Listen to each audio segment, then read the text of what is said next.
नमस्कार। संतोष की रिपोर्ट में आप सबों का स्वागत।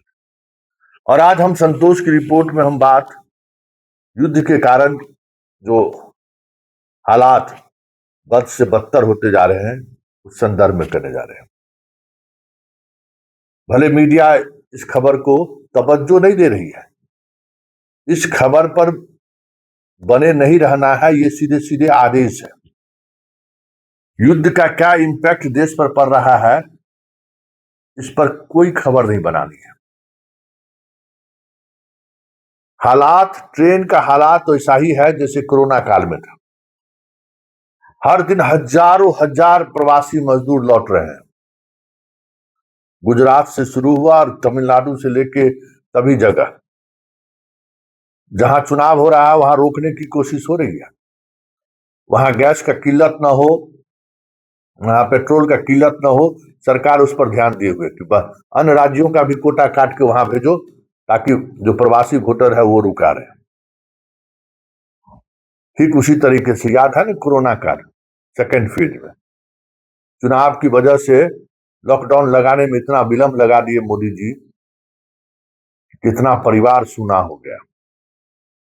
उस ट्रोमा से लोग आज भी लोग नहीं निकला है, याद होगा जिस ट्रोमा के लोग फंसे थे उस दौरान चुनाव ही था ना। तो मोदी जी को चुनाव लड़ने और लड़ाने में बड़ा आनंद आता है। उनको लगता है कि यही दुनिया है, अपने तरीके से हम जीत रहे हैं, हार रहे हैं, उससे कोई वास्ता नहीं है, लेकिन बने रहना है चुनाव में। इसकी वजह से देश को नुकसान हो जाए, देश की जनता को नुकसान हो जाए, कोई फर्क नहीं पड़ता। बिहार का हालात यह है, बिहार की राजधानी पटना की स्थिति यह है कि अधिकांश स्टूडेंट शहर छोड़कर गांव चले गए हैं। कह रहे हैं कि भाई पेट्रोल पंप पर किरासन तेल उपलब्ध है, और किरासन तेल में अब स्टोव कहाँ है किसके पास? स्टोव रहे तब ना विद्यार्थी खाना बनाएगा, कहां से लाएगा स्टोव? स्टोव का दुकान बंद हो गया। बिजली पर चलाने की बात है तो इतनी महंगी हो गई है उसका कीमत, और बिजली का शुल्क भी बढ़ा दिए सरकार। और गर्मी आने से पहले ही अब बिजली ट्रिप होने लगा है क्योंकि खाना लोग उसी पर बनाने लगे हुए हैं। बिहार में राजधानी पटना में जितनी बुकिंग हो रही है उससे 18 से 25% कम लोगों को गैस मिल रहा है। गैस को लेकर स्थिति यह है कि अब धीरे धीरे गांव की तरफ लोग बढ़ने लगे हैं, और 90% गांव जहां सिलेंडर जाया करता था वहां सिलेंडर नहीं जा रहा है। जहां पर लोग अगल बगल के गैस एजेंसी वाले से अपना कार्ड बनाकर गैस लेते थे, गांव में स्थिति है कि गांव के 90% बिहार के गांव में हम कह सकते हैं गैस आपूर्ति बाधित है। पेट्रोल का हाल देख ही रहे हैं, रोज कुछ न कुछ, हर जगह कुछ न कुछ हंगामा हो रहा है। कभी कहा जा रहा है कि चालान जमा नहीं हुआ, कभी कहा जा रहा है कि पब्लिक उड़नता कर रही है। ये सारी बातें आ रही हैं। संकट है, ये दिख रहा है। हवाई यात्रा महंगा हो गया, सब कुछ महंगा हो रहा है। पूरे देश के आसपास हालात यही है। मजदूर आ रहे हैं तो कुछ दिख रहा है ना, समझ में आ रहा है ना। पैनिक नहीं होना है, कुप्रचार नहीं फैलाना है, सिर्फ यही काम है कि भाई इस तरह का खबर मत दिखाइए, अब पर कार्रवाई हो जाएगी। तो कोई खबर कहां दिखा रहा है, सिर्फ जता रहा है कि हो क्या रहा है। पटना में देखिए कितने छात्र वापस लौट गए हैं। होटल की स्थिति जाकर देखिए, हरिलाल जैसे दुकान पे आदमी दिखाई नहीं दे रहा है। अब जाके घूम लीजिए, होटल इंडस्ट्री पूरी तौर पर चौपट हो चुका है। सारी चीजें अब नहीं बन रही है। गैस का वो भी अपने तरीके से कम खपत करना चाहता है।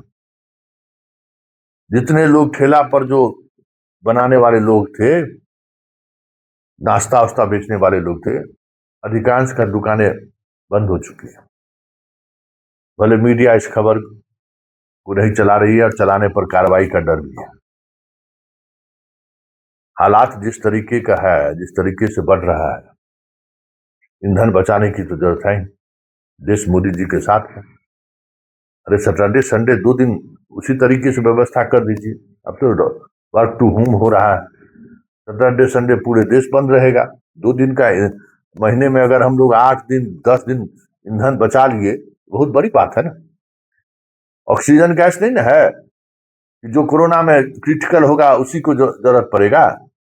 यहाँ खाने पर आफत होने वाला है, वहां परेशानियां हो। तो इस तमाम स्थिति को देखते हुए हमें लगता है कि सरकार को कुछ न कुछ निर्णय लेना चाहिए। बिहार में तो कोई अभी सरकार ही नहीं है। हालात जो है देख ही रहे हैं। मतलब स्थिति यह है कि संवेदक सब रो रहा है, पैसे नहीं है सरकार के पास पेमेंट करने के लिए। भले आज अखबार में खबर छपाए हैं कि 100% राशि खर्च हो गया, एकदम इतना व्यवस्थाएं हो गई, मार्च में सारे लोगों के पास राशियां पहुंच गई हैं। तो कोई संवेदक से पूछिए ना कि क्या स्थिति है, कितने का राशि का भुगतान उन लोगों को हुआ है। मतलब पूरे बिहार जैसा राज्य तो आर्थिक संकट से गुजर रहा है। ये संकट अलग है युद्ध की वजह से, और आने वाले समय में ये संकट और बढ़ेगा। युद्ध बंद होने के आसार नहीं दिख रहे हैं। ऐसे में अभी चुनाव प्रचार में पूरा भाजपा लगल है। प्रधानमंत्री से लेके गृह मंत्री से लेके सारा मंत्री लगा हुआ है। टी गार्डन में जा रहे हैं। जो टी गार्डन का टी जो जाता था गल्फ कंट्री में, वहां जा रहा है क्या? आज ये देखे ना, खबर देखिए ना, केला इंडस्ट्री हमारा चौपट हो गया है, भुजिया इंडस्ट्री चौपट हो गया है। गुजरात में देखिए सबसे ज्यादा मजदूर पलायन करके बिहार आया। ये समस्याएं हैं और इस समस्याओं से हम लोग मुख मोड़ रहे हैं और आंख बंद कर रहे हैं। तो चुनाव बाद एक बार वज्र गिर जाए हम सबों पर तो कोई बड़ी बात नहीं होगी, क्योंकि चुनाव के जैसे ही चुनाव खत्म होगा खेला शुरू हो जाएगा। अभी दबाने की कोशिश हो रही है। एक्साइज ड्यूटी कम करके पेट्रोल के दाम को स्थिर करने की कोशिश हो रही है। वो सब उपाय सही है, लेकिन हम ईंधन तो बचा सकते हैं। और ईंधन बचाने को लेकर सरकार, भाई अगर मान लीजिए कहती है ईंधन बचाइए, इसमें कमजोरी क्या है? पूरा देश खड़ा है मोदी जी के साथ। लेकिन टाल मटोल जो हो रहा है चुनाव की वजह से, जो लंबा खींच रहा है, आने वाले समय में बहुत ही मुश्किल घड़ी आने वाली है। और ये घड़ी कोरोना से भी ज्यादा मारक लग रहा है।